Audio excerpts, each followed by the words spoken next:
하나님의 뜻은 과연 어디에 있는가? 오늘날 많은 이들이 하나님의 뜻을 알지 못한 채 살아가고 있습니다.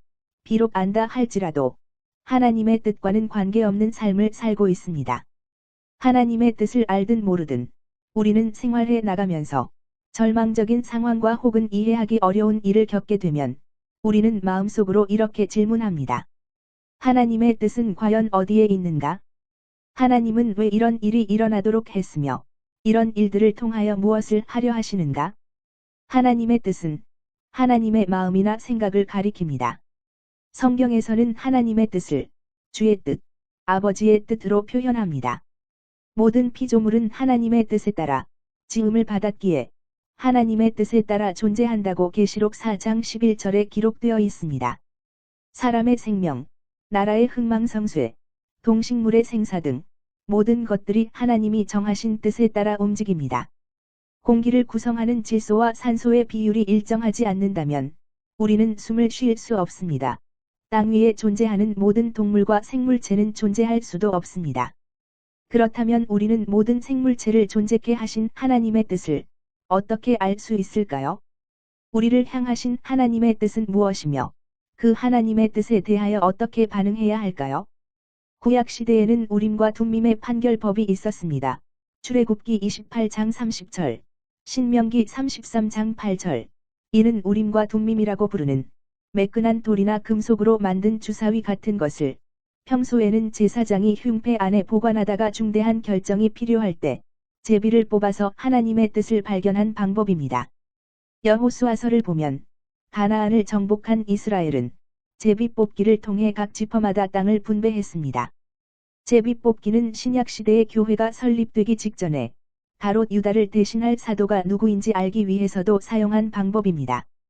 구약시대에는 그 밖에도 선지자를 통하여 혹은 하나님께 직접 여쭌을 통하여 하나님의 뜻을 알 수 있었습니다. 하나님을 직접 대면할 수 있는 사람이 없고 사도권이 존재하지 않는 오늘날 하나님의 뜻을 분별할 수 있는 유일한 방법은 오직 성령의 감동으로 기록된 성경을 분별하는 것입니다. 디모데전서 4장 13절. 성경은 신앙과 삶의 원리를 통해서 개인을 향한 구체적인 하나님의 뜻을 보여주기도 합니다. 다만 성경을 통하여 하나님의 뜻을 구할 때 잘못된 방법을 사용해서는 안 됩니다. 예를 들어 신학의 거목인 어거스틴은 하나님의 뜻을 구하고 있을 때에 이웃집에서 흘러나오는 노랫소리를 우연히 듣게 됩니다. 그 가사 내용은 집어서 읽어라는 것이었습니다. 어거스틴은 이 음성을 하늘에서 들려오는 음성이라고 믿고 성경을 펼쳤습니다.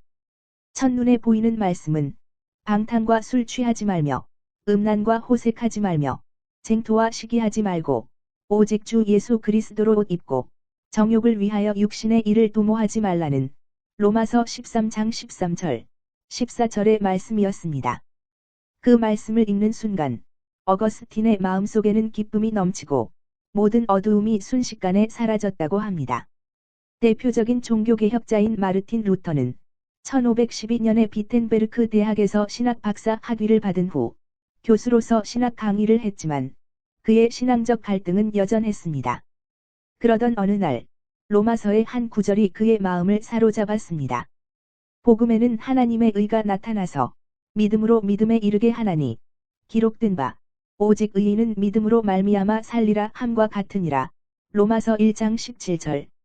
고행과 고해성사를 통해 죄를 해결하지 못한 채 끊임없는 죄의식에 시달렸던 루터는 그 말씀을 깊이 묵상하던 중 믿음으로 의인이 된다는 사실에 감격했다고 합니다. 위에 소개한 역사적인 예들은 개인이 자신의 삶을 향한 하나님의 뜻을 찾게 된 독특한 경우를 다루고 있습니다. 그런데 그들이 하나님의 뜻을 찾는 방법으로 사용했던 것은 모든 사람들이 받아들일 수 있는 방법은 아닙니다. 어거스틴은 성경을 무작위로 펴서 미신적으로 하나님의 뜻을 구했고 루터의 경우 성경 전체를 큰 틀에서 고려하지 않고 성경 66권 중 하나의 책에 집중해서 하나님의 뜻을 찾고자 했습니다. 하나님의 뜻을 찾기 위하여 우리는 성경의 내용을 깊이 생각해야 하고 연구하며 부지런히 살펴야 하며 묵상해야 하고 기억해야 하고 올바르게 가르치는 사람으로부터 가르침을 받아야 합니다.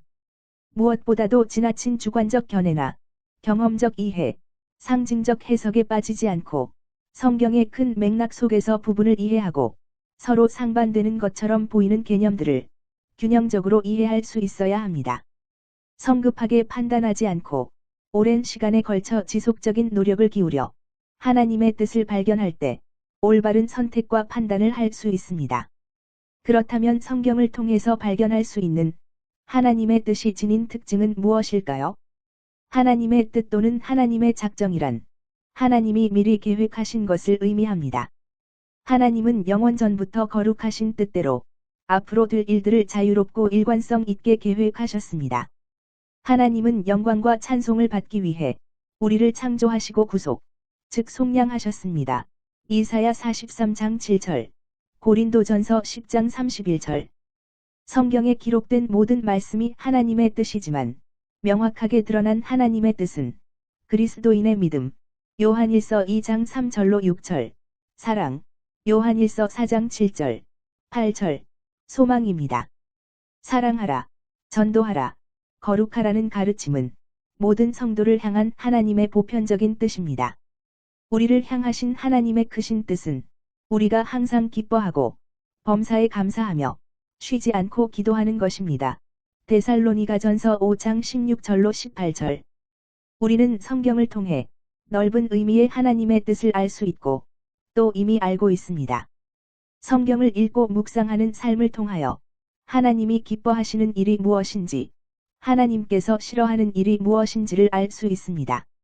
하지만 매 순간마다 주어지는 구체적인 삶 속에서, 교회 현장에서, 신앙생활을 하면서 하나님의 뜻이 무엇인지 확신이 서지 않을 때가 있습니다. 그럴 때마다 우리는 하나님의 뜻을 구해야 합니다. 그리고 그의 음성에 귀를 기울여야 합니다. 이상 콕스토리였습니다.